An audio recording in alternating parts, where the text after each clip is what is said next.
ಸರ್ಕಾರನ ಸರಿದಾರಿ ತರೋದು ವಿರೋಧ ಪಕ್ಷ ಪ್ರಶ್ನೆ ಮಾಡಿ ಕಟ್ಟಿ ಹಾಕಿ ಅವ್ರನ್ನೆಲ್ಲ ಹೌದಲ್ಲ ಬಿಟ್ಟು ಇವರು ಡೋಂಗಿ ನಾಟಕ ಮಾಡ್ತಾರಲ್ಲ ವಿಧಾನಸಭೆ ಟೈಮ್ ಪಾಸ್ ಮಾಡ್ತಾರ ಪೋಸ್ ಕೊಡ್ತಾರ ಹೋಗ್ತಾರ. 43 ರೂಪಾಯಿ ಸಕ್ಕರೆ ಇದ್ದದ್ದು 74 ರೂಪಾಯಿ ಬೆಲ್ಲ 76 ರೂಪಾಯಿ ಹಬ್ಬ ಇದೆ. ಇದ್ರ ಬಗ್ಗೆ ಇವರಿಗೆ ಅರಿವೇ ಇಲ್ಲ. ಇವರಿಗೆ ರೇಟ್ಗಳು ಬೆಲೆಗಳು 100 ರೂಪಾಯಿ ಇದ್ದ ಬೇಳೆ 130 ರೂಪಾಯಿ ಐತೆ. ಮಳೆ ಇಲ್ಲ, ಕುಡಿಯೋ ನೀರಿಲ್ಲ, ಅದ್ರ ಬಗ್ಗೆ ಚರ್ಚೆ ಮಾಡಬಿಟ್ಟು ಅವನು ಕಳ್ಳ ಇವನು ಕಳ್ಳ, ತಾ ಕಳ್ಳ ಪರರ ನಂಬರ ಅನ್ನಂಗೆ ಅಸೆಂಬ್ಲಿಗೆ ಇಟ್ಕೊಂಡು ಗೊಂದಲ ಮಾಡ್ಕೊಂಡು ಇಟ್ಕೊಂಡು ಕುತ್ಕೊಂಡ ನೋಡಿ. ವಿರೋಧ ಪಕ್ಷ ಅಯೋಗ್ಯರು, ವಿರೋಧ ಪಕ್ಷ ಸ್ಥಾನ ಸೂಕ್ತ ಅಲ್ಲ. ಅವರು ತಟ್ಟೆಗೆ ಅಗ್ನ ಸತ್ತತೆ ನುಣತೆಗೆ ಕೂಗ್ತದಾರೆ ಇವರು. 6 ವರ್ಷಕ್ಕ ಇವನು ಯಡಿಯೂರಪ್ಪ ಮಗ 544 ವರ್ಷ ಕಿಂಗ್ ಪಿನ್ ಅವರವರೇ ಇವರವರೇ ಸಹ ರಾಜಕಾರಣನೇ ವಲಸಾಗಿದೆ. 2026ನೇ ಸಾಲಿನ ವಿಧಾನಸಭೆ ಹಾಗೂ ವಿಧಾನ ಪರಿಷತ್ನಲ್ಲಿ ಅಧಿವೇಶನಗಳು ಈಗಾಗಲೇ ನಡೀತಾ ಇದೆ. ಆದ್ರೆ ಇಲ್ಲಿ ಅಧಿವೇಶನದಲ್ಲಿ ಬಹುಮುಖ್ಯವಾಗಿ ಆಗ್ಬೇಕಾಗಿರ್ತಕ್ಕಂಥದ್ದೇನು, ಈಗಾಗಲೇ ನೂತನ ಸಚಿವರು ಪ್ರತಿ ಜಿಲ್ಲೆಗೂ ಹೋಗಿ ಬರಗಾಲದವನ್ನ ಅಧ್ಯಯನ ಮಾಡಿ ಬಂದಿದ್ದಾರೆ. ಅದರ ಬಗ್ಗೆ ವಿರೋಧ ಪಕ್ಷಗಳು ಆಡಳಿತ ಪಕ್ಷಗಳು ಚರ್ಚೆ ಮಾಡಿ ರೈತರ ಪರವಾಗಿ ಒಂದು ನಿಲ್ತಕ್ಕಂಥ ಕೆಲಸ ಆಗ್ಬೇಕು. ಯಾಕೆ ಅಧಿವೇಶನ ನಡಿಬೇಕು ಅಂತ ಹೇಳಿದ್ರೆ ಸಾವಿರಾರು ಕೋಟಿ ಖರ್ಚಾಗುತ್ತೆ. ಇದಕ್ಕೆ ಪ್ರತಿದಿನವೂ ಕೂಡ ಇಂತಿಷ್ಟು ಅಂತ ಹೇಳಿ ಪ್ರತಿ MLAಗೂ ಶಾಸಕರಿಗೂ ಕೂಡ ಅದ್ರ ಹಣವನ್ನು ಕೂಡ ನೀಡಲಾಗುತ್ತೆ. ಜನರ ಪರವಾಗಿ ಚರ್ಚೆ ಮಾಡ್ತಕ್ಕಂಥದ್ದು, ಅಭಿವೃದ್ಧಿ ಪರವಾಗಿ ಚರ್ಚೆ ಮಾಡ್ತಕ್ಕಂಥದ್ದು, ರೈತರ ಪರವಾಗಿ ಚರ್ಚೆ ಮಾಡ್ತಕ್ಕಂಥದ್ದು, ರಾಜ್ಯದಲ್ಲಿ ಏನೇನು ಸಮಸ್ಯೆಗಳಿದೆ ಅವೆಲ್ಲವನ್ನು ಕೂಡ ಮುಂದಾಳತ್ವದಲ್ಲಿ ತಂದು ಪ್ರಶ್ನೆಗಳಿಗೆ ಉತ್ತರವನ್ನು ಪಡೆತಕ್ಕಂಥ ಕೆಲಸವನ್ನ ಮಾಡಬೇಕು. ಆದ್ರೆ ಇಲ್ಲಿ ಈಗಾಗಲೇ ವಾಡಿಕೆಗಿಂತ ಮಳೆ ಕಡಿಮೆ ಇರೋದ್ರಿಂದ ಬಹುತೇಕ ಭಾಗಗಳಲ್ಲಿ ಬರಗಾಲನು ಕೂಡ ಇರೋದ್ರಿಂದ ಅದು ಚರ್ಚೆಗೆ ಮುಕ್ತವಾಗ. ಆದ್ರೆ ಇಲ್ಲಿ ಬಹುತೇಕವಾಗಿ ಕಾಂಗ್ರೆಸ್ ಪಕ್ಷ ಏನ್ ಮಾಡ್ತಾ ಇದೆ ಅಂತ ಹೇಳಿದ್ರೆ ಸದನದಲ್ಲಿ ಇವರು ಚರ್ಚೆಗೆ ಅವಕಾಶ ಕೊಡ್ತಾ ಇಲ್ಲ ಅಂತ ಒಂದು ಕಡೆ ಪ್ರತಿಭಟನೆ ಮಾಡ್ತಾ ಇದ್ರೆ, ಇಲ್ಲಿ ನಾಗೇಂದ್ರ ಅವರಿಗೆ ರಾಜೀನಾಮೆ ಕೊಡಬೇಕು, ನಾಗೇಂದ್ರ ಅವರಿಗೆ ಯಾಕೆ ಸಚಿವ ಸ್ಥಾನ ಕೊಟ್ರಿ ಅನ್ನೋ ಪ್ರಶ್ನೆಯಲ್ಲಿ ಸಾಕಷ್ಟು ಸಮಯವನ್ನ ವ್ಯರ್ಥ ಮಾಡ್ತಾ ಇದೆ, ಹೋರಾಟಗಳನ್ನು ಮಾಡ್ತಾ ಇದೆ. ಅವ್ರಿಗೆ ರಾಜೀನಾಮೆ ಪಡೆಯಲೇಬೇಕಂತ ಹೇಳಿ ಬಿಜೆಪಿ ವಿರೋಧ ಪಕ್ಷವಾಗಿರ್ತಕ್ಕಂಥ ಬಿಜೆಪಿನೂ ಕೂಡ ಸತತವಾಗಿ ಪ್ರತಿಭಟನೆ ಕಳೆದ ಒಂದು ವಾರದಿಂದ ಕೂಡ ಮಾಡ್ತಾ ಇದೆ. ಪ್ರತಿಭಟನೆ ಇದು ಇಷ್ಟು ಬಿಟ್ಟರೆ ಅಧಿವೇಶನದಲ್ಲಿ ಬೇರೆ ಏನು ಕಾಣ್ತಾ ಇಲ್ಲ, ಶೂನ್ಯವಾಗಿ ಕಾಣ್ತಾ ಇದೆ ಅಂತ ಹೇಳಿ ಒಂದು ರೀತಿಯಾಗಿ ಮೇಲ್ನೋಟಕ್ಕೂ ಅನ್ಸುತ್ತೆ. ಜೊತೆಗೆ ಅಧಿವೇಶನದ ಹಾಜರಿ ಅಂತ ಕೂತ್ಕೊಂಡ್ರೆ ಯಾವಾಗಲೂ ಕೂಡ ಸದನ ಖಾಲಿ ಇರತಕ್ಕಂಥದ್ದೇ ಹೆಚ್ಚಾಗಿ ಕಂಡು ಬರ್ತಾ ಇದೆ. ಏನು ಪೂರಕಗಳು ಚರ್ಚೆ ಆಗ್ತಾ ಇಲ್ಲ. ಈ ರೀತಿಯಾದಂತಹ ಚರ್ಚೆಗಳು ಕೂಡ ಹೊರಗಿನ ಜನರಲ್ಲಿ ಬರ್ತಾ ಇದೆ. ಆದ್ರೆ ಇದರ ಬಗ್ಗೆ ಅಧಿವೇಶನವನ್ನ ವೀಕ್ಷಣೆ ಮಾಡ್ತಿರೋದ್ರ ಬಗ್ಗೆ ರಾಜ್ಯದ ಜನರು ಏನ್ ಹೇಳ್ತಾರೆ, ಬನ್ನಿ ಮಾತಾಡ್ಸ್ಕೊಂಡ್ ಬರೋಣ. ಇದು ನಮ್ಮ ಸರ್ಕಾರ, ಕಾಂಗ್ರೆಸ್ ಸರ್ಕಾರ 5 ಗ್ಯಾರಂಟಿ ಕೊಡೋದ್ರಿಂದ ಜನರಿಗೆ ಬಹಳ ಸಂತೋಷ ಇದೆ. ಇದರಲ್ಲಿ ಏನು ವ್ಯತ್ಯಾಸ ಇಲ್ಲ.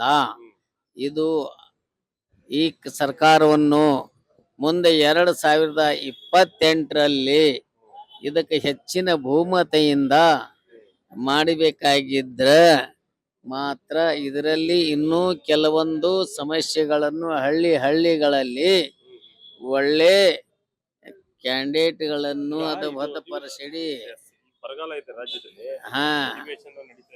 ಬರಗಾಲ ಪರಿಸ್ಥಿತಿಯಲ್ಲಿ ಈಗ ಮಾಡಿದಂತೆ ಈಗ ಚರ್ಚೆ ಮಾಡಿ ಅಧಿವೇಶನದಲ್ಲಿ ರೈತರ ಪರವಾಗಿ ಬರಗಾಲ ಘೋಷಣೆ ಮಾಡಬೇಕು. ದಯಮಾಡಿ ಆದಷ್ಟು ವೇಗವಾಗಿ ಮಾಡಿದ್ರೆ ಜನರಿಗೆ ನೆಮ್ಮದಿ ಆಗುತ್ತೆ, ಜನರಿಗೆ ಸಹಕಾರ ಆಗುತ್ತೆ. ಬಹಳ ಜನ ಕಂಗಾಲಾಗಿದ್ದಾರೆ. ಮಳೆ ಬೆಳೆ ಇಲ್ಲದೆ ಬಿತ್ತನೆ ಆಗಿಲ್ಲ. ಕೆಲವೊಂದು ಕಡೆ ಬಿತ್ತನೆ ಆಗುದ್ದು ಬೆಳೆಗಳನ್ನು ಒಣಗಿ ಸರ್ವನಾಶ ಬತ್ತಿಯಾಗಿ ಹೋಗಿದಾವ. ಆದ್ರೆ ಇವತ್ತ ನಾಳೆ ನಾಡ್ದ ಅನ್ಕೋತ ಹೆಚ್ಚಿನ ಟೈಮ್ ಕಳ್ಕೋತ ಹೋಗಿದ್ರೆ ಈಗ ಕೂಸು ಮೈಯಲ್ಲಿ ಬಿದ್ದಾಗ ಊಟ ಮಾಡಿ ತೆಗಿತಂದ್ರೆ ಆಗಲ್ಲ. ಅದನ್ನು ತೆಗೆದು ಹೊರಗಡೆ ಹಾಕಿ ಅದನ್ನ ಜೀವ ಬದುಕಿಸಬೇಕು. ರೈತರು ದೇಶದ ಬೆನ್ನೆಲುಬು. ರೈತ ಬೆಳೆದರೆ, ರೈತ ದುಡಿದರೆ, ಬೆಳೆ ಬಂದ್ರೆ ಎಲ್ಲಾರು ಅನ್ನದಾತ ರೈತ. ದಯಮಾಡಿ ಈ ಸರ್ಕಾರವನ್ನು ನಮ್ಮ ಒಳ್ಳೆ ಪ್ರೀತಿ ಗೌರವದಿಂದ ಇದನ್ನು ರೈತರಿಗೆ ಬರಗಾಲ ಘೋಷಣೆ ಆನ್ ದಿ ಸ್ಪಾಟ್ವಾಗಿ ಮಾಡಿ ಬೆಳೆ ಪರಿಹಾರ ಮತ್ತು ಈ ಸಾಲ ಮನ್ನಾ ಕೆಲವೊಂದು ವಿಚಾರ ರೈತ ಪರವಾಗಿ ರೈತರನ್ನು ಉಳಿಸಿದರೆ ದೇಶ ಉಳಿಯುತ್ತದೆ. ಇಷ್ಟ ಹೇಳಿ ನನ್ನ ವಿನಂತಿ ಪೂರ್ವಕವಾಗಿ ಹೇಳುತ್ತೇನೆ. ಧನ್ಯವಾದಗಳನ್ನು. ಜೈ ಹಿಂದ್, ಜೈ ಕರ್ನಾಟಕ. ಏನು ರೈತರ ಪರವಾಗಿಲ್ಲ. ಅವ್ರು ಏನಪ್ಪಾ ಅಂದ್ರೆ ಅವ್ರ ಸ್ವಂತ ಕೆಲಸ ಮಾಡ್ಕೊಳಕ್ಕೆ, ಸ್ವಂತ ಕೆಲಸ IPS ಅಧಿಕಾರಿಗಳು, IAS ಅಧಿಕಾರಿಗಳು, ಸ್ಟೇಟ್ ಆಫೀಸರ್ಗಳು ಎಲ್ಲರೂ ಬರ್ತಾರೆ ವಿಧಾನಸಭೆ ಒಳಗೆ. ಅವರ ವೈಯಕ್ತಿಕ ಕೆಲಸ ಮಾಡ್ಕೊಳಕ್ಕೆ MLA ಮಿನಿಸ್ಟರ್ ಅಧಿವೇಶನ ಮಾಡೋದು. ನನ್ನ ಅನುಭವ ಕಂಡಂಗೆ ಈ ರೀತಿ ಪ್ರತಿ ಎಲ್ಲ ಸರ್ಕಾರದಲ್ಲೂ ಇವೇ ಕೆಲಸ ಆಗ್ತಿರೋದು. ಸಾಮಾನ್ಯ ಜನದ ಬಗ್ಗೆ, ಬಡವ್ರ ಬಗ್ಗೆ, ವಿದ್ಯಾರ್ಥಿಗಳ ಬಗ್ಗೆ ಯಾವುದೂ ಚರ್ಚೆ ಆಗಲ್ಲ. ಈಗ 92 ಲಕ್ಷ ಇದು ನಿಲ್ಸಿದ್ದಾರೆ ಪೆನ್ಷನ್. ಅದು ಪೆನ್ಷನ್ ನಿಲ್ಸಿರೋದ್ರಿಂದ ಗ್ರಾಮಾಂತರ ಪ್ರದೇಶದಲ್ಲಿ ಬಹಳ ಜನ ಅದರಿಂದ ಜೀವನ ಮಾಡ್ತಿದ್ರು. ಅದು ಬಹಳ ದೊಡ್ಡ ಅನಾಹುತ ಮಾಡಿದ್ದಾರೆ. ಮುಂದಿನ ದಿನಗಳಲ್ಲಿ ಇವರಿಗೆ ತಕ್ಕ ಪಾಠ ಕಲಿಸ್ತಾರೆ ಜನ. ಆದರೆ ಅಮಾಯಕರು ಬಡವರು, SC ST OBC ಅಲ್ಪಸಂಖ್ಯಾತರು, ಹಿಂದುಳಿದ ವರ್ಗದವರು, ಎಲ್ಲಾ ಜಾತಿಯವರು ಇದಾರೆ. ದುಡ್ಡು ಇರ್ತಕ್ಕಂಥ ಮೇಲ್ವರ್ಗದವರು ಅವ್ರು ಬಚಾವ್ ಆಗ್ಬಿಡ್ತಾರೆ. 4,000 5,000 ಕೊಟ್ಟು ಸೆಕ್ರೆಟರಿಗಳಿಗೆ ಪೆನ್ಷನ್ ಉಳಿಸ್ಕೊಂತಾರೆ. ಆದ್ರೆ ಅಮಾಯಕರು ಪೆನ್ಷನ್ ಉಳಿಸ್ಕೊನಲ್ಲ. ಇದು ತೆಗಿಬೇಕಾಗಿದ್ರೆ ಆಧಾರ್ ಕಾರ್ಡ್ ನಲ್ಲೇ ಸಿಗುತ್ತೆ. ಅವ್ರ ಎಷ್ಟು ಎಕರೆ ಜಮೀನು ಚರ್ಚೆ ಆಗ್ಬೇಕು. ಈಗ ಮಾಡೋದೇ ಇಲ್ಲ. ಈಗ ನೋಡ್ರಿ, ಈಗ ಬಸ್ ರೇಟು ಜಾಸ್ತಿ ಮಾಡ್ತೀವಿ ಅಂತಾರೆ, ಅದನ್ನ ಚರ್ಚೆ ಮಾಡಲ್ಲ. SC ST ಸ್ಕಾಲರ್ಶಿಪ್ ಕೊಡ್ತಾ ಇಲ್ಲ, ಲೋನ್ ಚರ್ಚೆ ಆಗ್ತಾ ಇಲ್ಲ. ಕುಡಿಯೋ ನೀರಿನ ಸಮಸ್ಯೆ ಐತೆ, ಅದ್ರ ಬಗ್ಗೆ ಚರ್ಚೆ ಆಗ್ತಾ ಇಲ್ಲ. ಅವ್ರ ತಟ್ಟೆಗೆ ಹೆಗ್ಗಣ ಸತ್ತತೆ ನೊಣ ತೆಗಿಯಕ್ ಹೋಗ್ತದಾರೆ ಇವರು. ಆರ್ ಅಶೋಕ, ಇವನು ಯಡಿಯೂರಪ್ಪನ ಮಗ 544 ಪೋಸ್ಟ್ ಕಿಂಗ್ ಪಿನ್, 500 ಚಿಲ್ಲರೆ ಕೋಟಿ ದುಡ್ಡು ಹೊಡೆದಾರ. ನಾವು ಅಪ್ಪ ಮಕ್ಕಳು ಇಬ್ಬರು ಪರ್ಮನೆಂಟ್ ಜೈಲಾಗಿರ್ಬೇಕು, ಯಡಿಯೂರಪ್ಪ ಮತ್ತು ವಿಜಯೇಂದ್ರ. ಅವರು ನೀತಿ ಪಾಠ ಹೇಳ್ತಾರೆ. ಇವ್ರವ್ರೆ ಸಹ ಹೇಳ್ಬೇಕಂದ್ರೆ ರಾಜಕಾರಣನೇ ಹೊಲಸಾಗೈತೆ. ದುಡ್ಡಿಗೋಸ್ಕರ ರಾಜಕಾರಣ ಮಾಡ್ತದ. ಜನಸೇವೆ ಮಾಡಕ್ ಬಂದಿಲ್ಲ, ದುಡ್ಡು ಹಾಕೋದು, ದುಡ್ಡು ತೆಗಿಯೋದು, ಏನೇನಿಲ್ಲ. ಅಭಿವೃದ್ಧಿ ಅನ್ನೋದು ಇದೇ ಇಲ್ಲ. ನೋಡ್ರಿ, ಇವತ್ತು 43 ರೂಪಾಯಿ ಸಕ್ಕರೆ ಇದ್ದದ್ದು 74 ರೂಪಾಯಿ ಆಗೈತಿ. ಏನ್ ಮಾಡ್ಬೇಕು? ಮಧ್ಯಮ ವರ್ಗದವರು, ಬಡವರು ಜೀವನ ಹೆಂಗ್ ಮಾಡ್ಬೇಕು? ಬೆಲ್ಲ 76 ರೂಪಾಯಿ ಐತೆ. ಹಬ್ಬ ಇದೆ ಸರ್, ಪಂಚಮಿ ಹಬ್ಬ ಇದೆ. ಹಬ್ಬ ಹೆಂಗ್ ಮಾಡ್ಬೇಕು ಹೇಳ್ರಿ? ಉಂಡೆ ಹೆಂಗ್ ಕಟ್ಬೇಕು? ಭಾರಿ ಏನೇನು ಕೇಳಂಗಿಲ್ಲ ಸರ್. 1,000 ರೂಪಾಯಿ ಇದ್ರೆ ಒಂದು ಅರ್ಧ ಚೀಲ ಸಾಮಾನು ಬರಲ್ಲ ಕೈ ಚೀಲದಾಗೆ. ಇದ್ರ ಬಗ್ಗೆ ಇವರಿಗೆ ಅರಿವೇ ಇಲ್ಲ. ಇವರಿಗೆ ರೇಟ್ಗಳು, ಬೆಲೆಗಳು 100 ರೂಪಾಯಿ ಇದ್ದದ ಬೇಳೆ 130 ರೂಪಾಯಿ ಐತೆ. ಎಣ್ಣೆ 185 ರೂಪಾಯಿ ಒಂದು ಲೀಟ್ರು. ಇಷ್ಟೆಲ್ಲ ಆಗಿದೆ. ಇವರು ಬೆಲೆ ನಿಯಂತ್ರಣ ಮಾಡಕ್ ಆಗ್ತಾ ಇಲ್ಲ. ಸಾರ್ವಜನಿಕರಿಗೆ ತೊಂದರೆ ಆಗ್ತದವೆ. ಮಳೆ ಇಲ್ಲ, ಕುಡಿಯೋ ನೀರಿಲ್ಲ. ಅದ್ರ ಬಗ್ಗೆ ಚರ್ಚೆ ಮಾಡಬಿಟ್ಟು ಅವನು ಕಳ್ಳ ಇವನು ಕಳ್ಳ, ತಾ ಕಳ್ಳ ಪರರ ನಂಬರ್ ಅನ್ನಂಗೆ ಅಸೆಂಬ್ಲಿಗೆ ಇಟ್ಕೊಂಡು ಗೊಂದಲ ಮಾಡ್ಕೊಂಡು ಕುತ್ಕೊಂಡ ನೋಡ್ರಿ ಸರ್. ವೇಸ್ಟ್ ಅದು ನೋಡಿ ಸರ್. ಇದು ಮಾಡೋದು ಅವರ ವೈಯಕ್ತಿಕ ಲಾಭಕ್ಕೆ ಮಂತ್ರಿ MLAಗಳು ಕೆಲಸ ಮಾಡ್ಕೊಳಕ್ ಮಾಡ್ತಾರ ಅಷ್ಟೇ. ಸಾರ್ವಜನಿಕರು ಚರ್ಚೆ, ಅಮಾಯಕರವು ಕುಂದುಕೊರತೆಗಳು, ಪೆನ್ಷನ್ ನಿಲ್ಲಿಸಿದ್ದಾರೆ, ರೇಷನ್ ಕಾರ್ಡ್ಗಳು ಸಮಸ್ಯೆ ಮಾಡ್ತಾ ಇದಾರೆ, ಆಧಾರ್ ಕಾರ್ಡ್ ಸಮಸ್ಯೆ ಆಗ್ತದವೆ. ಯಾವ್ದ್ರ ಬಗ್ಗೆನೂ ಚರ್ಚೆ ಇಲ್ಲ. ಹುಡುಗರಿಗೆ ಸ್ಕಾಲರ್ಶಿಪ್ ಇಲ್ಲ, ರೀಪೇಮೆಂಟ್ ಆಗ್ತಾ ಇಲ್ಲ ಸ್ಕಾಲರ್ಶಿಪ್. ಇವೆಲ್ಲ ಏನ್ ಸರ್ ಚರ್ಚೆನೆ ಮಾಡಲ್ಲ ಅಂದ್ರೆ ಇವ್ರು ಯಾತಕ್ಕೆ ಇರ್ಬೇಕು? ಇವ್ರು ಅಲ್ಲಿ ಇವ್ರು ಅಭಿವೃದ್ಧಿಗೆ ಅದಾರ ನೋಡ್ರಿ ಅಷ್ಟೇ. ದುಡ್ಡು ಕೊಡ್ತಾರೆ, ಓಟ್ ಹಾಕ್ಸ್ಕೊಂತಾರೆ, ಅವ್ರು ಲೂಟಿ ಹೊಡ್ಕೊಂಡ್ ಮನೆ ಸೇರ್ಕೊಂತಾರೆ ನೋಡ್ರಿ ಅಷ್ಟೇ. ಅಷ್ಟು ಬಿಟ್ರೆ ಇನ್ನೇನಿಲ್ಲ ಸರ್. ವಿರೋಧ ಪಕ್ಷದವರು ಗಲಾಟೆ ಮಾಡಿದವ್ರು ವಿಧಾನಸಭೆ ನಡೆಯಲ್ಲ ಸರ್. ವಿಧಾನಸಭೆ ನಡೆಯಲ್ಲ. ವಿರೋಧ ಪಕ್ಷ ಈಗ ನಾವು ಹುಡ್ದಲ್ಲಿಂದ ನೋಡ್ತಿದ್ದೀವಿ, ಬರೀ ಗಲಾಟೆಯಲ್ಲಿ ಎಲ್ಲವೂ ಪಾಸ್ ಆಗ್ತಾ ಇದಾವೆ. ಗಲಾಟೆಲ್ಲೇ, ಗೊಂದಲದಲ್ಲೇ ಪಾಸ್ ಆಗ್ತಿದ್ದಾವೆ. ಹಂಗಂತ ರಾಜ್ಯ ಅಭಿವೃದ್ಧಿ ಆಗಿಲ್ಲ ಅಂತೆಲ್ಲ, ಸಾಧಾರಣ ಮಟ್ಟಿಗೆ ಅಭಿವೃದ್ಧಿ ಆಗಿದೆ. ಯಾರೋ ಮುಖ್ಯಮಂತ್ರಿ ಬಂದ ತಕ್ಷಣ ಎಲ್ಲಾ ವಿಧಾನಸೌಧ ಸಮೇತ ಕಿತ್ಬಿಟ್ಟು ಹೊಸದಾಗಿ ಮಾಡಕ್ ಯಾರ ಹತ್ರನೂ ಆಗಲ್ಲ. ಆಗ್ತಾ ಇರ್ತವೆ, ಜಗಳ ಆಗ್ತಾ ಇರ್ತವೆ, ಅಭಿವೃದ್ಧಿ ಆಗ್ತಾ ಇರ್ತವೆ, ಅದು ಕಾಮನ್. ಚರ್ಚೆಗಳು ಸಮಗ್ರ ಚರ್ಚೆ ಆಗ್ಬೇಕು. ಅಭಿವೃದ್ಧಿ ಬಗ್ಗೆ ಎಲ್ಲರೂ ಸೇರ್ಕೊಂಡು ಚರ್ಚೆ ಮಾಡ್ಬೇಕು. ವಿರೋಧ ಪಕ್ಷದವರಾಗಿರ್ಬೋದು, ಆಡಳಿತ ಪಕ್ಷದವರಾಗಿರ್ಬೋದು, ಸರಿಯಾಗಿ ಚರ್ಚೆ ಮಾಡ್ಬೇಕು. ಅದು ಮಾಡ್ತಾ ಇಲ್ಲ, ಗೊಂದಲಮಯ ಇದೆ. ಚರ್ಚೆ ಮಾಡ್ಲಿಕ್ಕೆ ಒಂದು ಜಾಗ, ಹೌದು, ಅಧಿವೇಶನ ಅಂತ ಹೇಳಿದ್ರೆ ಅದೊಂದು ರೀತಿಯಾಗಿ ರಾಜ್ಯದ ಅಭಿವೃದ್ಧಿಗೆ ಪೂರಕವಾದದ್ದು. ಹೌದು, ಆಗಿಲ್ಲ ಅಂತ ಆಗಿಲ್ಲ, ಚರ್ಚೆ ಆಗಿಲ್ಲ. ಅದೇ ನಾವೊಳಗೆ ಚರ್ಚೆ ಯಾವಾಗ್ಲೂ ಆಗೇ ಇಲ್ಲ. ಸರಿಯಾದ ಚರ್ಚೆ, ಗಲಾಟೆಲ್ಲ ಮುಗಿದೋಗುತ್ತೆ. ಹಂಗಂತ ಅಭಿವೃದ್ಧಿ ಆಗ್ತಾ ಇದೆ ಗ್ರಾಮೀಣ ಪ್ರದೇಶದಲ್ಲಿ ಸಾಕಷ್ಟು ಆಗಿದೆ. ಸರ್, ಇವತ್ತು ಆಡಳಿತ ಪಕ್ಷ ವಿರೋಧ ಪಕ್ಷ ಅಂತ ಹೇಳಿದ ತಕ್ಷಣ ಒಂದು ವಿರೋಧ ಪಕ್ಷದವರು ಚರ್ಚೆ ಮಾಡೋದಿರುತ್ತೆ. ಚರ್ಚೆ ಮಾಡೋದಿದ್ರೆ ಅವ್ರು ಏನ್ ಮಾಡ್ಬೇಕು ಅಂದ್ರೆ ಸುಮ್ನೆ ಇದ್ ಮಾಡೋದಲ್ಲ. ಇವತ್ತು ಯಾರೋ ಒಬ್ರು ಹಗರಣ ಮಾಡಿದ ಅಂತ ಹೇಳ್ಕೊಂಡು ಅದು ಬೇಕಾದ್ರೆ 1 ದಿನ ಕೇಳಿ 2 ದಿನ ಕೇಳಿ ಅದನ್ನ ಬಗ್ಗೆ ಪರಿಹಾರ ಮಾಡ್ಕೋಬೇಕು. ಅದನ್ನ ಬಿಟ್ಕೊಂಡು ಇವರು ಸುಮ್ನೆ ಕೂಗಾಡೋದು ಕೂಗ್ತಾ ಇದ್ರೆ ಯಾವ ಅಭಿವೃದ್ಧಿ ಆಗುತ್ತೆ? ಇವ್ರು ಮಾಡಕ್ ಸಾಧ್ಯ ಆಗುತ್ತೆ? ಆಮೇಲೆ ಈಗ ಯಾವುದೇ ಪಕ್ಷ ಇರ್ಲಿ, ಕಾಂಗ್ರೆಸ್ನವರು ಇರ್ಲಿ ಅಥವಾ ಬಿಜೆಪಿ ಇರ್ಲಿ, ಇವತ್ತು ಕಾಂಗ್ರೆಸ್ ಮುಖ್ಯಮಂತ್ರಿ DK ಶಿವಕುಮಾರ್ ಇದಾರೆ ಅಂತ ಹೇಳ್ಕೊಂಡು ಇವರು ಈಗ ನಾಗೇಂದ್ರ ಅವ್ರ ಬಗ್ಗೆ ಸಿಕ್ಕಾಪಟ್ಟೆ ಇದ್ ಮಾಡ್ತಿದಾರೆ. ಬರೀ ಅದೇ ನಡೀತಿದೆ. ಇವ್ರು ಹಂಗಾರೆ ಅಭಿವೃದ್ಧಿ ಮಾಡೋದು ಯಾವ್ದನ್ನ? ಇವ್ರು ಇದ್ರಲ್ಲಿ ಎಷ್ಟು ಜನ ಜೈಲಿಗೆ ಹೋಗಲ್ಲ, ಎಷ್ಟು ಜನ ಮಾಡಲ್ಲ, ಎಷ್ಟು ಜನ ಇದು ಹಗರಣ ಮಾಡಲ್ಲ ಇವ್ರದ್ದು. ಅದನ್ನ ಇವ್ರು ಪರಿಹಾರ ಮಾಡ್ಕೋಬೇಕು. ಸುಮ್ಮನೆ ಒಂದ್ ಕೂತ್ಕೊಂಡು ಆಯ್ತಪ್ಪ ಅದನ್ನ CBIಗೋ ಅಥವಾ ಯಾವ್ದಕ್ಕೋ ಒಂದು ಕೊಟ್ಟು ಅವನ ಚರ್ಚೆಗೆ ಅವಕಾಶ ಕೊಡ್ಬೇಕು ಅವ್ರಿಗೆ. ಹೌದಾ? ಅದನ್ನ ಬಿಟ್ಕೊಂಡು ಇವ್ರು ಏನು ಮಾಡ್ತಾ ಇಲ್ಲ. ಇವತ್ತು ಸಾಕಷ್ಟು ಇದಾಗ್ತಿದೆ. ಏನು ಮಳೆ ಇಲ್ಲ, ಈ ಕಡೆ ಬಯಲುಸೀಮೆಯಲ್ಲಿ ಮಳೆ ಇಲ್ಲ. ಈ ಸಾಧಾರಣ ನಮ್ಮ ಶಿವಮೊಗ್ಗ ಜಿಲ್ಲೆಯಲ್ಲಿ ಸಾಕಷ್ಟು ಅದು ಬರಗಾಲಕ್ಕೆ ಬಂದಿದೆ. ಈಗ ಪೂರ್ಣ ಮಳೆ ಇಲ್ಲ ಈ ಸರಿ. ಅದರಲ್ಲಿ ಯಾಕಂದ್ರೆ ಇವ್ರು ಹೇಳಿದ್ರಲ್ಲ, ನಮ್ಮ ಸ್ನೇಹಿತರು ಹೇಳಿದಂಗೆ ಅಡಿಕೆ ಸಿಕ್ಕಾಪಟ್ಟೆ ಕೊಳೆ ರೋಗ ಐತೆ. ಅದ್ರ ಬಗ್ಗೆ ಚರ್ಚೆ ಮಾಡ್ಬೇಕು. ನಮ್ಮ ಶಾಸಕರು ಸ್ವಲ್ಪ ಚರ್ಚೆ ಮಾಡಿದಾರೆ ಅದಕ್ಕೆ. ಇವತ್ತು ಅದಕ್ಕೇನು ಗೊತ್ತಾ, ಪೂರ್ಣ ಪರಿಹಾರ ನೀಡಕ್ಕೆ ಇವರು ಎಲ್ಲರೂ ಭಾಗಿಯಾಗಬೇಕು. ಇವತ್ತು ತೀರ್ಥಹಳ್ಳಿ ಶಾಸಕರು ಇವರು ಆರ್ಗ ಜ್ಞಾನೇಂದ್ರ ಇದ್ದಾರೆ, ಅಲ್ಲಿ ಸಿಕ್ಕಾಪಟ್ಟೆ ಅಡಿಕೆ ಬೆಳಿತಾರೆ, ಅಲ್ಲಿ ಸಿಕ್ಕಾಪಟ್ಟೆ ಕೊಳೆ ರೋಗ ಇದೆ, ಆಮೇಲೆ ಮರಕ್ಕೆ ಚುಕ್ಕೆ ರೋಗ ಇದೆ. ಅದ್ರ ಬಗ್ಗೆ ಇವ್ರು ಚರ್ಚೆ ಮಾಡ್ಲಿ. ಅದ್ರ ಬಿಟ್ಕೊಂಡು ಯಾರೋ ಒಬ್ಬ ಶಾಸಕ ತಿನ್ನೋರು ಎಲ್ಲರೂ ತಿನ್ನರೇ, ಇವರು ತಿಂತಿದ್ದಾರೆ ಯಾರು ಇಲ್ಲ ಅಲ್ಲಿ, ಹಂಗಂತ ಹೇಳ್ಕೊಂಡು ಪೂರ್ಣ ಇದಲ್ಲ. ಅದ್ರ ಬಗ್ಗೆ ಚರ್ಚೆ ಮಾಡ್ಲಿ. ಅದನ್ನ ಬಿಟ್ಕೊಂಡು ಇವರು ಸುಮ್ಮನೆ ಗಲಾಟೆ ಮಾಡೋದು, ನಮ್ಮ ಹಣ ಪೋಲ್ ಮಾಡೋದು. ಈಗ ಎಷ್ಟು ನೋಡ್ರಿ, ಒಂದು ದಿನಕ್ಕೆ ಅವ್ರಿಗೆ ಈಗ ಖರ್ಚು ಎಷ್ಟು ಹೇಳ್ರಿ ನೋಡೋಣ, ಲಕ್ಷಾಂತರ ರೂಪಾಯಿ ಖರ್ಚು. ಅದನ್ನ ಇವ್ರನ್ನ ಯೋಚನೆ ಮಾಡ್ಕೊಂಡು ಮಾಡ್ಲಿ. ಒಂದು ದಿನ ಬೇಕಾದ್ರೆ ಅದ್ರ ಬಗ್ಗೆ ಸ್ಟ್ರೈಕ್ ಮಾಡ್ಲಿ, ಅದನ್ನ CBI ವಹಿಸ್ಲಿ, ಅದನ್ನ ಮಾಡ್ಲಿ. ಅದನ್ನ ಬಿಟ್ಕೊಂಡು ಸುಮ್ನೆ ಆ ಕಾಲಹರಣ ಮಾಡಬಾರ್ದು ಅನ್ನೋದು ನಮ್ಮ ಉದ್ದೇಶ.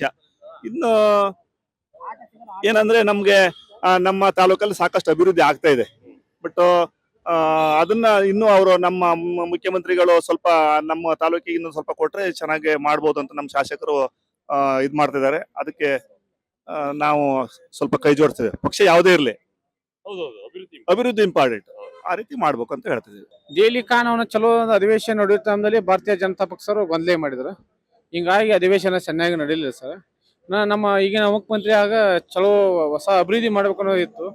ಅಧಿವೇಶನದಾಗ ಇತ್ತು ಗಲಾಟೆಯಾಗಿ ಚಲೋವಾಗಿ ಅಧಿವೇಶನ ಮಾಡಕ್ಕೆ ಟೈಮಿಂಗ್ ಸಿಗಲಿಲ್ಲ ನಮ್ಮ ಕಾಂಗ್ರೆಸ್ ಶಾಸಕರಿಗೆ. ಬರುವ ದಿನಮಾನದಲ್ಲಿ ಮುಂದಿನ ಬೆಳಗಾವಿ ಅಧಿವೇಶನದಲ್ಲಿ ಎಲ್ಲ ಫೈನಲ್ ಆಗ ಕೆಲಸಗಳು. ಈಗ ಹೊಸ ಸರ್ಕಾರ, ಹೊಸ ಮಂತ್ರಿಗಳು ಎಲ್ಲ ಕೆಲಸ ಮಾಡ್ಯಾರ ರಾಜ್ಯದಾಗ, ಹಿಂದಿನ ಮಂತ್ರಿಗಳು ಮಾಡ್ಯಾರ ಸಾಹೇಬರು. ಆದ್ರೆ ಇವರು ಭಾರತೀಯ ಜನತಾ ಪಕ್ಷರು ಗಲಾಟೆ ಮಾಡೋ ಸಮಯಕ್ಕೆ ಅಧಿವೇಶನ ಚೆನ್ನಾಗಿ ನಡೀಲಿಲ್ಲ ಸರ್. ಪ್ರತಿದಿನ ಕೂಡ ಸಾವಿರಾರು ರೂಪಾಯಿ ಖರ್ಚಾಗುತ್ತೆ, ಲಕ್ಷಾಂತರ ರೂಪಾಯಿ ಖರ್ಚಾಗುತ್ತೆ ಅಧಿವೇಶನ. ಈ ರೀತಿ ಬರಗಾಲ ಬೇರೆ ಇದೆ ಕರ್ನಾಟಕ ರಾಜ್ಯದಲ್ಲಿ, ಚರ್ಚೆಗಳೇ ಆಗ್ತಾ ಇದೆ. ಬರಗಾಲ ಅಂದ್ರೆ ಸರ್, ಒಂದ್ ಕಡೆ ಈಗಿನ ಮುಖ್ಯಮಂತ್ರಿ ಸಾಹೇಬರು ಹಿಂದಿನ ಸಚಿವರಿಗೆ ಇದ್ದವರು ಕೂಡಿ ಮಹಾರಾಷ್ಟ್ರ ನೀರನ್ನು ತಂದು ನಮ್ಮ ಕರ್ನಾಟಕ ರೈತರಿಗೆ ಅನುಕೂಲ ಮಾಡ್ಯಾರ.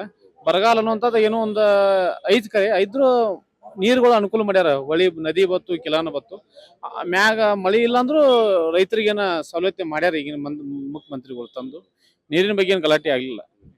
ಅಧಿವೇಶನ ವಿರೋಧ ಪಕ್ಷದ ಚರ್ಚೆ ಮಾಡಬೇಕು, ಚರ್ಚೆ ಆಗ್ಲಿಲ್ಲ ಸರ್. ಅದೊಂದು ಯಾಕೋ ಬಹಳ ಜನ ಪ್ರಶ್ನೆ ಮಾಡಿದ್ರೆ ಚಲೋ ಆಕಿತ್ತು, ಮಾಡ್ಲಿಲ್ಲ. ಮುಂದಿನ ದಿನಮಾನದಲ್ಲಿ ಬೆಳಗಾವಿ ಅಧಿವೇಶನದಲ್ಲಿ ಎಲ್ಲ ಒಕ್ಕಟ್ಟಿಂದ ಮಾಡ್ತಾರೆ. ಇದು ಮುಗೀತ್ ಸರ್, ಮುಗೀತ್ ಸರ್. ಚರ್ಚೆಗೆ ಬರ್ಬೇಕು, ವಿರೋಧ ಪಕ್ಷದವ್ರು ಚರ್ಚೆಗೆ ಬರ್ಬೇಕು. ಅದಕ್ಕೆ ಚರ್ಚೆಗೆ ಬರ್ತಾನೆ ಇಲ್ಲ ಅವರು. ಮೇನ್ ಆಗಿ ಅವರೇ ಬರ್ತಾ ಇಲ್ಲ. ಸರ್ಕಾರದವ್ರು ಸರ್ಕಾರದವ್ರು ಏನ್ ಮಾಡ್ಬೇಕು, ಚರ್ಚೆಗೆ ಬರ್ಬೇಕು ಅವ್ರು. ವಿರೋಧ ಪಕ್ಷದ ಈಗ ಮಳೆ ಇಲ್ಲ. ನಾವು ಬೀದರ್ ಜಿಲ್ಲೆದವರು, ಮಳೆ ಇಲ್ಲ. ಬೀದರ್ ಗುಲ್ಬರ್ಗ ಎಲ್ಲಿ ಮಳೆ ಇಲ್ಲ. ಆ ಬರಗಾಲ ಅಂತೇಳಿ ಘೋಷಣೆ ಮಾಡ್ಬೇಕು. ಚರ್ಚೆಗೆ ಬಂದ್ ಕಿಶನ್ ಬರೀ ಅವ್ರ ಕಾಲಹರಣ, ಮುತ್ತಿಗೆ ಹಾಕೋದು, ಇದು ಎದಕ್ ಬೇಕು? ಜನದ ಪರವಾಗಿ ಮುತ್ತಿಗೆ ಹಾಕಿ, ಜನದ ಪರವಾಗಿ ಮುತ್ತಿಗೆ ಹಾಕಿ. ನೀವು ಜನದ ಪರವಾಗಿ ಯಾವುದೇ ಮುತ್ತಿಗೆ ಹಾಕೋದಿಲ್ಲ. ವಿರೋಧ ಪಕ್ಷದ ಮುತ್ತಿಗೆ ವಿರೋಧ ಜನದ ಬಗ್ಗೆದಾಗ ಮಾತಾಡ್ಬೇಕು. ಇವ್ರು ಜನದ ಬಗ್ಗೆನೇ ಇಲ್ಲ, ಬರೋದು ಇಲ್ಲಿ ಬಂದು ಕಿಶನ್ ಅದು ಮುತ್ತಿಗೆ ಹಾಕೋದು, ಕಾಲಹರಣ ಪೂರ. ಅದು ರಾಜಹರಣ ಚರ್ಚೆ ಮಾಡ್ಬೇಕು ಸರ. ನೀವು ಮುತ್ತಿಗೆ ಹಾಕೋದನ್ನ ಚರ್ಚೆ ಮಾಡಿ ಕಿಶನ್ ಮುತ್ತಿಗೆ ಹಾಕಿ. ಅದು ಏನು ಇಲ್ಲ, ಸುಮ್ಮನೆ ಕುಂತ್ ಕೇಸಿಂದು ಸಾವಿರಾರು ಖರ್ಚು ವೆಚ್ಚ ಮಾಡಿ ಕೇಸಿಂದು. ನಮ್ಮದು ಟ್ಯಾಕ್ಸು. ಅದಕ್ಕಾಗಿ ಮಳೆ ಇಲ್ಲ ನಮ್ಮ ರಾಜ್ಯ, ಮಳೆ ಇಲ್ಲ. ಜನದ ಬಹಳ ಪರಿಸ್ಥಿತಿ ಗಂಭೀರ ಆಗಿದೆ. ರೈತರದ್ರೆ ಬಹಳ ಕಷ್ಟ ಇದೆ. ಕಷ್ಟ ಅದು ಹೇಳ್ಕೊಂಬಪ್ಲಿಲ್ಲ. ನಾನು ಒಬ್ಬ ರೈತನ ಮಗನೇ, ನಮಗೂ ಹೊಲ ಇದೆ. ಆದ್ರೆ ಏನಿದೆ, ಬೆಳೆ ಬಂದಿದೆ, ಮಳೆ ಎಲ್ಲ ಪೂರಾ ಹೋಗಿದೆ. ಏನ ಒಬ್ಬೊಬ್ರು ಬಿತ್ತನೆ ಮಾಡಿಲ್ಲ. ಈ ವರ್ಷ ಮಳೆ ಬೇರೆ ಬಹಳ ಕಮ್ಮಿ ಇದೆ. ಅದಕ್ಕೆ ಸರ್ಕಾರ ದಯಮಾಡಿ ರೈತರ ಬಗ್ಗೆ ಕಾಳಜಿ ವಹಿಸಿ ಬರಗಾಲ ಅಂತೇಳಿ ಘೋಷಣೆ ಮಾಡಿ ಅದಕ್ಕೆ ಪರಿಹಾರ ಒದಗಿಸಬೇಕು. ನಮ್ದು ದಯಮಾಡಿ ಇದು ಇಷ್ಟೇ ವಿನಂತಿ. ಟೈಮ್ ಪಾಸ್ ಮಾಡ್ತಾ ಇದಾರೆ. ಏನು ಸಾರ್ವಜನಿಕ ಟ್ಯಾಕ್ಸ್ ಅನ್ನ ವ್ಯಯ, ಹೌದಲ್ರಿ? ಇವರು ವಿರೋಧ ಪಕ್ಷ ಅಯೋಗ್ಯರೇ. ಇವರು ವಿರೋಧ ಪಕ್ಷ ಸ್ಥಾನ ಸೂಕ್ತ ಅಲ್ಲ. ಚರ್ಚೆ ಮಾಡ್ಬೇಕ್ರಿ, ಚರ್ಚೆ ಮಾಡ್ಬೇಕು. ವಿಧಾನಸಭೆ ಎದಕ್ಕೆ ಇರೋದು? ಅಧಿವೇಶನ ಕರೆದಿರೋದು ಎದಕ್ಕೆ? ಚರ್ಚೆ ಮಾಡೋದಕ್ಕಲ್ಲ. ಚರ್ಚೆ ಮಾಡ್ಬೇಕಲ್ಲ ಅದ್ರ ಬಗ್ಗೆ. ಏನ್ ಮಾಡಕ್ ಅವಕಾಶ ಕೊಡ್ತಾ ಇಲ್ಲ ಅಂದ್ರೆ ಮತ್ತೆ ಇವ್ರು ಟೈಮ್ ಪಾಸ್ ಮಾಡಕ್ ಬಂದಿದ್ದಾರೆ ಇಲ್ಲಿ. Time way. ನಮ್ ಸಾರ್ವಜನಿಕರ ಪೋಲ್ ಅನಾವಶ್ಯಕ ಅದು ಪೋಲ್. ನಾವು ಕಟ್ಟಿದ ಟ್ಯಾಕ್ಸ್, ಪಬ್ಲಿಕ್ ಕಟ್ಟಿದ ಟ್ಯಾಕ್ಸ್ ವೇ ಮಾಡ್ತಾರ ಇವ್ರ. ಐಸಾರಾಮಿ ಕಾರು ಇವ್ರ ಮೆರೆಯಕ್ಕೆ, ಇದೇ ಟೈಮ್ ಪಾಸ್ ಮಾಡಕ್ಕೆ ಕೊಟ್ಟಂಗ. ಜನರ ಕಷ್ಟ. ಬರಗಾಲ ಇದೆ, ಈಗ ಅಧಿವೇಶನ ಕರೆದಿರೋದು ಅದಕ್ಕೆ ಮಳೆಗಾಲ ಅಧಿವೇಶನ ಮಳೆಗಾಲ ಅಧಿವೇಶನ ಕರೆದಿದ್ದಾರೆ. ಚರ್ಚೆ ಮಾಡ್ಬೇಕ್ರಿ, ಅಲ್ಲಿ ಮಾತಾಡ್ಬೇಕು, ಜನರ ಕಷ್ಟ ಮಾತಾಡಕ್ಕೆ ಅದು ಏನು ಪ್ರಶ್ನೆ ಮಾಡ್ಬೇಕ್ರಿ ಸರ್ಕಾರನ. ಸಮರ್ಪಕವಾಗಿ ಇವರು ಆಡಳಿತ ಪಕ್ಷನ ಪ್ರಶ್ನೆ ಮಾಡ್ಬೇಕು. ಬಿಟ್ಕೊಂಡು ಇವ್ರು ನಾಟಕ ಮಾಡ್ತಾರಲ್ರಿ ಬರೇ ದಿನ ಬೆಳಗಾದ್ರ.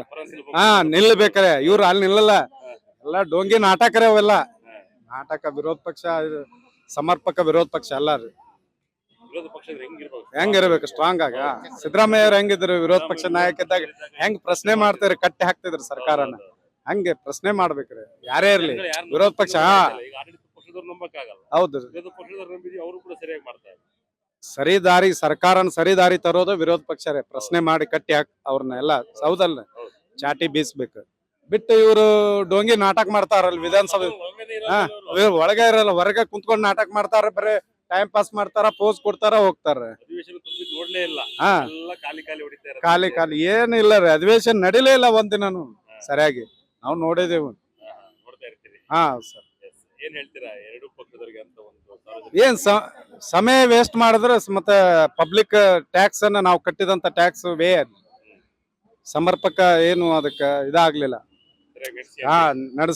ನಡೆಸ್ಬೇಕು. ನಮ್ದೇ ಟ್ಯಾಕ್ಸ್ ದುಡ್ಡನ್ನ ಆ ಟ್ಯಾಕ್ಸ್ ದುಡ್ಡನ್ನ ಸರಿಯಾದ ರೀತಿಯಲ್ಲಿ ಉಪಯೋಗ ಆಗ್ಬೇಕು. ಓಕೆನಾ? ಜನಗಳಿಗೆ ಸಾರ್ವಜನಿಕವಾಗಿ ಮತ್ತೆ ಪ್ರತಿನಿಧಿಗಳಿಗಾಗ್ಲಿ ಯಾರಿಗೆ ಆಗಿದ್ರು ಕೂಡ ಸರಿಯಾಗಿ ಉಪಯೋಗ ಆದ್ರೆ ಅದಕ್ಕೊಂದು ಬೆಲೆ, ಅದಕ್ಕೊಂದು ವ್ಯಾಲ್ಯೂ. ಈ ಸುಮ್ನೆ ಈಗ ಯಾವ್ದೋ ಒಂದು ವಿಚಾರ ಎತ್ಕೊಂಡು ಸುಮ್ನೆ ಗಲಾಟೆ ರಾಜಕೀಯ ಮಾಡ್ಕೋತ ಕೂಡೋದಾಗ ಅರ್ಥ ಇರಲ್ಲ. ಅಧಿವೇಶನ ಅಂದ್ರೆ ಇಡೀ ಕರ್ನಾಟಕ ರಾಜ್ಯದ ಎಲ್ಲಾ ಸಮಸ್ಯೆಗಳನ್ನು ಚರ್ಚೆ ಆಗ್ಬೇಕು, ಅದಕ್ಕೆ ಸೂಕ್ತ ಪರಿಹಾರ ಆಗ್ಬೇಕು. ಅದು ಪಕ್ಷಾತೀತವಾಗಲೇ ಜನಸಮೂಹಕ್ಕಾಗಿ ಇಡೀ ಕರ್ನಾಟಕ ಜನಕ್ಕೆ ಉಪಯೋಗ ಆಗುವಂತ ಒಂದು ಕೆಲಸ ಆಗ್ಬೇಕು. ಅಂಥದ್ದು ಬಿಟ್ಬಿಟ್ಟು ತಮ್ಮ ವೈಯಕ್ತಿಕ ಆಗ್ಲಿ ಅಥವಾ ತಮ್ಮ ರಾಜಕೀಯ ಬೇಳೆ ಬೇಯಿಸ್ಕೋಕಾಗ್ಲಿ ಮಾಡೋದು ಅದು ತುಂಬಾ ತಪ್ಪು ಕೆಲಸ. ಇಡೀ ಕರ್ನಾಟಕ ಜನ, ಇಡೀ ದೇಶದ ಜನನೇ ಅದನ್ನು ಒಪ್ಪಲ್ಲ, ಮತ್ತು ಅದನ್ನು ಖಂಡಿಸ್ತಾರೋ ಕೂಡ. ನಾನು ಕೂಡ ಖಂಡಿಸ್ತೀನಿ. ನನ್ನ ಹೆಸರು ವಿಠಲ್ ಅಂತ, ಗುಲ್ಬರ್ಗದಿಂದ ಬಂದಿದ್ದೀನಿ. ಬಹಳಷ್ಟು ದುಡ್ಡು ಖರ್ಚಾಗುತ್ತೆ, ಸಾರ್ವಜನಿಕ ಹಣ. ಪ್ರತಿದಿನ ಕೂಡ ಅವರಿಗೆ ಪೇ ಕೂಡ ಮಾಡ್ತಾರೆ, ಒಂದಿಷ್ಟು ಅಧಿವೇಶನಕ್ಕೆ ಅಟೆಂಡ್ ಆದ್ರೆ ಇಷ್ಟು ಅಂತ. ಯಾರು ಸರಿಯಾಗಿ ಅಟೆಂಡೇ ಆಗಲ್ಲ, ಸರಿಯಾಗಿ ಅಟೆಂಡ್ ಆಗಲ್ಲ, ಚರ್ಚೆಗಳಾಗಲ್ಲ. ಏನಪ್ಪಾ ಅಂದ್ರೆ ಪರಿಹಾರಗಳಾಗಲ್ಲ. ಯಾವ ಕ್ವಶನ್ಗಳನ್ನು ಎತ್ತಬೇಕು ಆ ಕ್ವಶನ್ಗಳು ಎತ್ತಕ್ ಹೋಗಲ್ಲ. ಆ ಕ್ವಶನ್ ಬಗ್ಗೆ ಚರ್ಚೆ ಆಗ್ಬೇಕು, ಅದಕ್ಕೆ ಪರಿಹಾರ ಆಗ್ಬೇಕು, ಮುಂದೆ ಅದಕ್ಕೆ ಸೊಲ್ಯೂಷನ್ ಆಗಿ ಒಂದು ಇಡೀ ಜನತೆಗೆ, ಇಡೀ ಕರ್ನಾಟಕ ಜನತೆಗೆ ಒಂದು ಸೌಲಭ್ಯ ಒಂದು ಒದಗಿಸ್ಬೇಕು. ಹೌದು, ಖಂಡಿತ ನೀವ್ ಹೇಳೋದನ್ನ ಖಂಡಿತ ಅದು ಆಗ್ಲೇಬೇಕು. ಬಟ್ ಅದನ್ನ ಜನಪ್ರತಿನಿಧಿಗಳು ಅರ್ಥ ಮಾಡ್ಕೋಬೇಕು.